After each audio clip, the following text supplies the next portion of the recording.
Bonjour à toutes et à tous et bienvenue sur une nouvelle vidéo un peu originale puisque le sujet ce sera le rêve, et pas n'importe comment puisque nous allons raconter l'histoire du rêve et de son étude de l'Antiquité au 19e siècle. Et nous allons le faire par le biais d'une exposition très originale. Donc ce n'est pas une vidéo sur l'exposition en elle-même, mais je vous invite à aller la visiter. Si vous voulez savoir où c'est, je vous renvoie à ma vidéo qui s'appelle Histoire naturelle au musée. Et nous allons donc commencer tout de même par présenter brièvement cette exposition incroyable.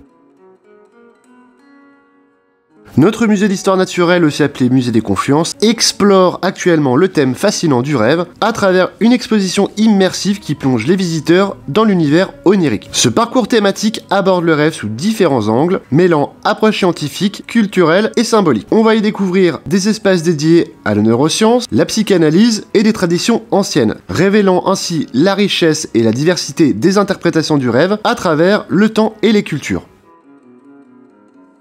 Avec une scénographie inspirée des codes du théâtre, l'exposition propose une expérience sensorielle unique, invitant chacun à s'interroger sur la place des rêves dans nos vies et leur rôle dans la compréhension de notre inconscient. Accessible à tous, elle offre un regard inédit sur ce phénomène universel et mystérieux. Donc je vais vous expliquer le contenu de l'exposition et comment c'est organisé. Globalement, ce que je disais, c'est que cette exposition dédiée au rêve, elle propose un voyage immersif et interactif à travers différents espaces thématiques, ce qu'on disait tout à l'heure. Il va y avoir plusieurs parties. Dans la première, on va voir le laboratoire des neurosciences. Ça va être un espace qui explore les mécanismes biologiques du rêve et on y découvre comment le cerveau fonctionne pendant le sommeil, avec des explications sur les phases du sommeil paradoxal et leur rôle dans la formation des rêves. Et ensuite, on va avoir le cabinet de psychanalyse qui est inspiré des travaux de figures comme Freud ou Jung. Cet espace met en lumière les interprétations psychanalytiques des rêves, leur symbolisme et leur lien avec l'inconscient. Et la troisième partie, c'est celle que vous regardez actuellement, un temple d'incubation des rêves, hommage aux pratiques ancestrales comme celles des Grecs anciens qui considéraient les rêves comme des messages divins ou des moyens d'accéder à des guérisons spirituelles. Ensuite, comme vous le voyez sur ces images, il y aura une galerie des arts et des mythes. Cet espace présente des œuvres d'art, des récits mythologiques et des traditions qui montrent comment différentes cultures ont perçu et représenté les rêves au fil des siècles. Et enfin, on aura un espace interactif sur les rêves partagés. Ce segment propose une réflexion moderne sur les rêves collectifs et leur rôle dans la créativité, l'innovation et les projets artistiques.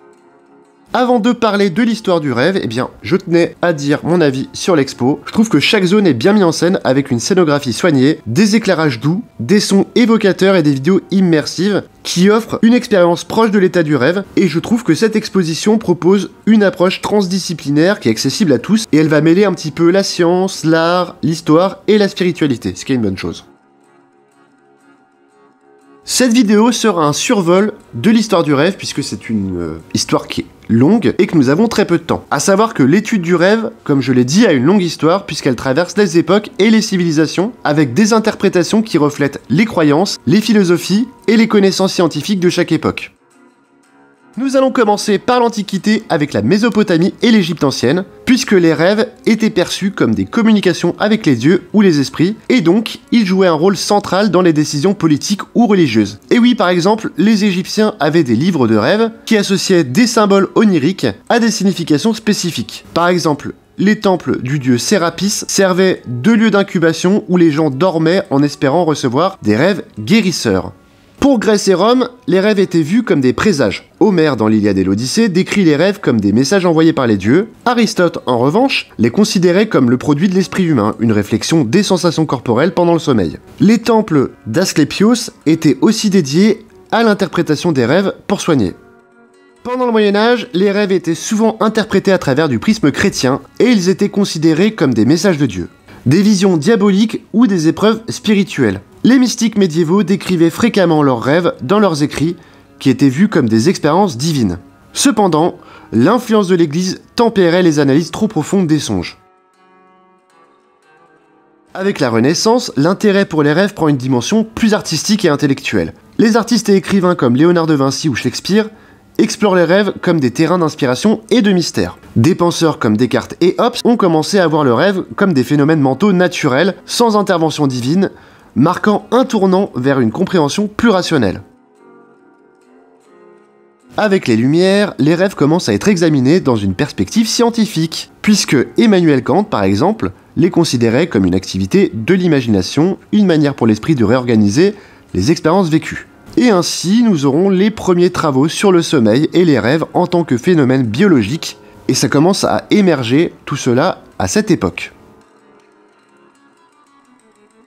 Comme on le voit particulièrement bien dans cette exposition, le 19e siècle marque un tournant grâce à des penseurs comme Sigmund Freud ou Jung, qui sont influencés par les romantiques. Freud voit les rêves comme une voie royale vers l'inconscient, dans son célèbre ouvrage L'interprétation des rêves en 1899. Donc lui, il va avoir le conscient moral, l'inconscience morale. En gros, il va proposer que les rêves reflètent des désirs refoulés et des conflits psychologiques. Aujourd'hui, cette analyse, bien, elle est un petit peu discutée, mais à cette époque-là, eh bien cette approche révolutionne l'étude des rêves, les ancrant dans la psychanalyse qu'il a créée. Parallèlement, on va avoir d'autres chercheurs, comme les neurologues, qui commencent à explorer les aspects physiologiques du sommeil, liant les rêves à l'activité cérébrale.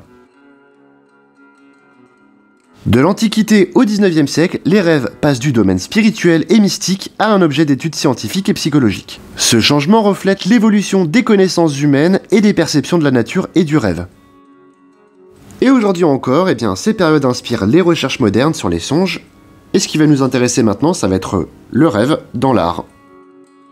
Donc on va faire un peu pareil que pour l'histoire, on va regarder un petit peu ce qui se passe au niveau de l'art par rapport au rêve, de l'Antiquité au 19e siècle. Déjà, ce qu'il faut savoir, c'est que le rêve a toujours fasciné les artistes, et on comprend pourquoi, offrant une source inépuisable d'inspiration. Que ce soit pour exprimer des visions divines, des états intérieurs ou des mondes imaginaires, eh bien il traverse les époques comme un thème central, évoluant en parallèle des courants artistiques et des croyances culturelles.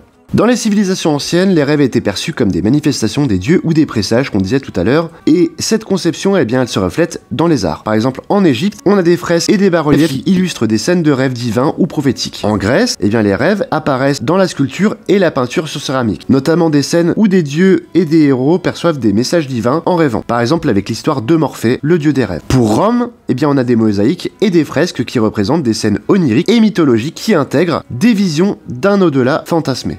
Comme vu dans la partie histoire, au Moyen-Âge, l'art est dominé par une vision religieuse du rêve. Les rêves sont souvent représentés dans des manuscrits enluminés, notamment dans les scènes bibliques. Par exemple, le songe de Jacob ou celui des mages dans l'Évangile sont des thèmes récurrents. Les artistes traduisent les rêves comme des communications divines, mais aussi comme des luttes entre le bien et le mal, symbolisées par des visions angéliques ou démoniaques. La Renaissance marque un tournant où l'art s'ouvre à la complexité des rêves humains, mêlant spiritualité, mythologie, exploration intérieure. Des peintres comme Bosch utilisent des scènes fantastiques et surréelles pour représenter des mondes oniriques, souvent mêlés avec des symboles moraux ou religieux. On a aussi la mythologie qui inspire des œuvres autour du sommeil et des rêves, comme celles dédiées à Morphée ou à Hypnos. L'intérêt pour les sciences et la perspective donnent naissance à des représentations plus réalistes des rêves, tout en conservant une part de mystère. Tout d'abord, on va voir l'art baroque se développer. Les rêves sont souvent associés à l'exaltation des émotions, avec les peintres baroques comme le Caravage, qui traduisent les visions intérieures en jouant sur les contrastes de lumière et d'ombre. Ensuite, on aura le romantisme avec l'émergence de celui-ci au XVIIIe siècle. Le rêve devient un espace d'évasion, avec des peintres comme Goya, qui explorent des paysages fantastiques et cauchemardesques, qui traduisent la mélancolie, l'infini ou les angoisses intérieures. À l'époque du symbolisme, le rêve devient une thématique centrale avec des artistes comme Moreau ou Redon qui peignent des scènes profondément oniriques, pleines de symboles mystérieux et d'images éthérées. On aura aussi des écrivains et des poètes romantiques comme Baudelaire ou Poe qui influencent les peintres en mettant en œuvre l'idée du rêve comme moyen d'accéder à des vérités profondes et cachées. Enfin, comme on l'a déjà vu, il y a les débuts de la psychanalyse avec Freud à la fin du 19e siècle qui commence à influencer les artistes qui voient dans le rêve une passerelle vers l'inconscient, ouvrant la voie au surréalisme du 20e siècle. De l'Antiquité au 19e siècle, le rêve dans l'art oscille entre le divin, le symbolique et l'intime. Longtemps associé à des messages spirituels ou mythologiques, il devient progressivement un outil pour explorer les profondeurs de l'esprit humain, marquant une évolution vers les représentations plus personnelles et universelles. Les visions oniriques des artistes de cette période continuent à inspirer l'art moderne et contemporain. Si la vidéo vous a plu, n'hésitez pas à liker, partager et vous abonner. Et si vous êtes toujours là, n'hésitez pas à marquer dans les commentaires « Je ne pionce pas ». A bientôt pour de nouvelles aventures et merci pour le visionnage.